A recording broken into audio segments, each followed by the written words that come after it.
Hello and welcome to How to Log In. It's your host back again with yet another interesting tutorial video. In this video, I'm going to teach you how you can log in to your Crosscountry mortgage account.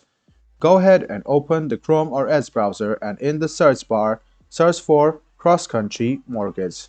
Now, click on the first link which appears on your screen. Now, click on Apply Now which is on the right hand side and you can see the sign in option.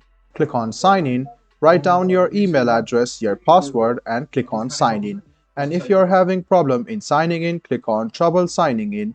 Write down your email address with which you have logged in with your cross-country mortgage. Click on the send link and a verification mail will be sent to your email and you can reset your password quite easily. This was a video on how you can log into your cross-country mortgage account. I hope this video was helpful for you. If you still have any kind of confusion, please do mention us on the comment section down below. Like the video, subscribe to the channel and do hit the bell button for more. Hope to see you in the next video as well. Until then, goodbye, take care and enjoy.